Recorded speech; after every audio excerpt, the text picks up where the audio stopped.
皆様こんにちは。イノーガニック美獣の若子です。今日はですね、魔女の祭壇についてお話ししようと思います。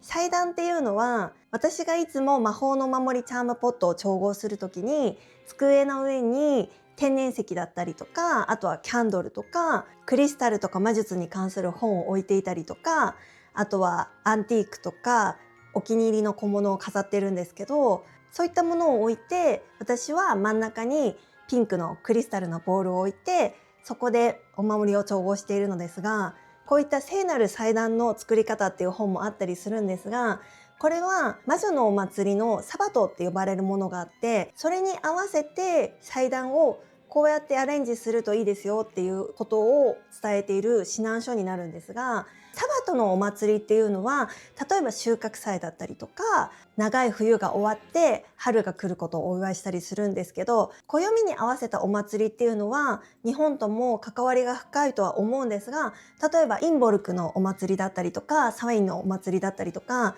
サウィンはハロウィンなので、比較的日本では本来の意味とは外れて、こうちょっとイベントごとになってたりはするんですが、あんまり肌なじみがないお祭りとかも結構あったりするので、そういったものを見よう見まねで祭壇を作るのもすごく素敵だとは思うんですけど、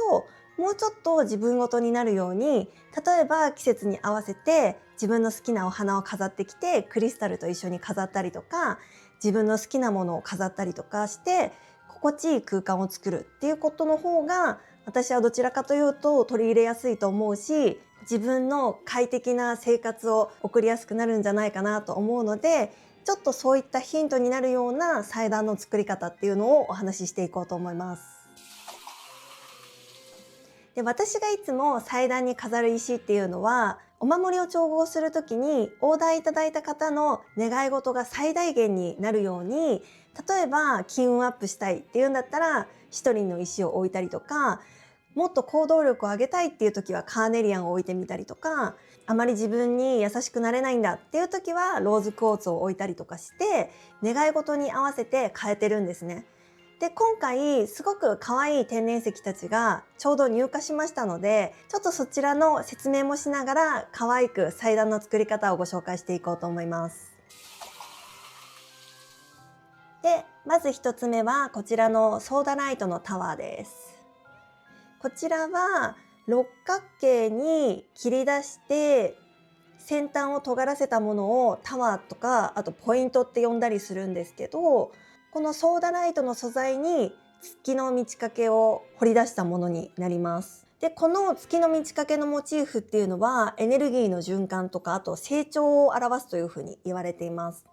ソーダライトの石の意味っていうのは集中力を高めてくれたりとか、あと目標に向かってこう頑張りたい時に寄り添ってくれる石なので、例えばダイエットを頑張りたいとか、あとは資格試験を頑張りたい、新しい一歩を踏み出したいっていう時におすすめです。で、同じようなこのポイントの形で、このオーラクリスタルもあります。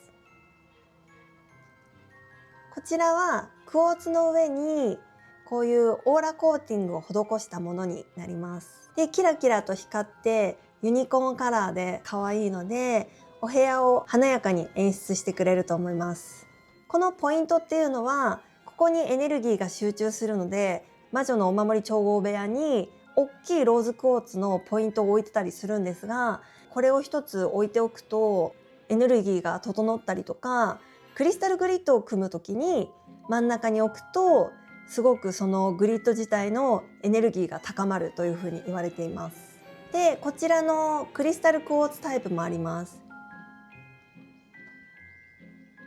で、このクリスタルのポイントはワンドにもなるので、これをワンドの代わりにして、こういう感じでグリッドのエネルギーを活性化させたりとか、空間を浄化させてくれたりとか、あとは他のクリスタルと一緒に置くとそのエネルギーを増幅させてくれるというふうに言われているので、一つこういった水晶のポイントを置いていただくのをおすすめします。で、こういう感じで、これはすごく透明感が高いもので、こちらは周りをオーラコーティングさせたユニコーンカラーですごく可愛いので、お部屋のスタイルに合わせて選んでいただくのもおすすめです。で、こちらめちゃくちゃ可愛いアメジストのフェザーです。これはアメジストとここがメノウですね。それが共生しているデザインのものになります。で、アメジストは愛の守護石というふうに言われていて、周りとの調和を深めたりとか、あとは持ち主の直感力を高めてくれると言われています。で、このメノウの部分と合わさることによって人間関係を良好にして良縁を引き寄せてくれるというふうに言われています。で、この羽のモチーフっていうのは大空を飛ぶ鳥の羽になるので、これからさらに飛躍していくようなイメージだったりとか、運気の上昇をもたらしたりとか、あとは無意識のうちに縛られている固定概念からの解放だったり、好きなことへのチャレンジを応援するお守りとしておすすめです。あとはこちらのとっても可愛い妖精モチーフをかたどったユニコーンカラーの水晶です。妖精が振りまく魔法の粉、フェアリーダストでこう夢を叶えてくれたりとか、あとは人生をより良い方向に導いてくれるというふうに言われています。実際に祭壇を使って紹介したクリスタルたちを願い事に合わせてアレンジしてみます。左からオブシディアン、ソーダライト、マラカイトです。ダイエットを頑張りたい方におすすめの祭壇を作っていきます。ソーダライトは口寂しい時とかストレスを感じる時にすっと冷静な判断で食べないという選択肢を選ばせてくれます。マラカイトは気持ちを癒してストレスの原因を見極めて体が必要としている際に気づかせてくれます。オブシディアンは誘惑や甘えをバッサリと遮断してくれます。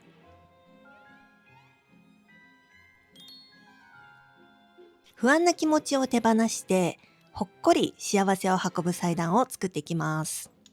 ユナカイトは地に足をつかせて気持ちを落ち着かせて、今この瞬間が大切なことを教えてくれます。オーラクリスタルの妖精は楽しい気持ちやときめく感情を思い出させて幸運を呼び込んでくれます。ローズクォーツはこわばった心を優しくほぐして温かい愛のエネルギーで満たしてくれます。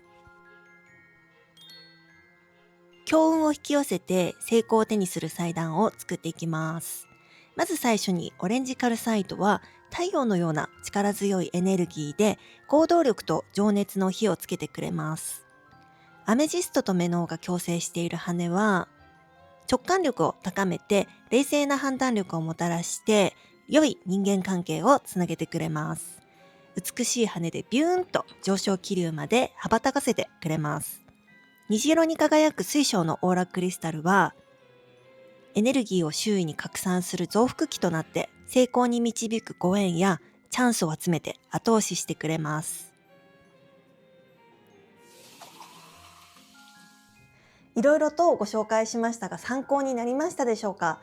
今日はちょっと第1弾ということでまだまだ他にも可愛いアイテムがたくさんあるのですが長くなりそうなのでここら辺にしてまた次回もご紹介していきたいと思います。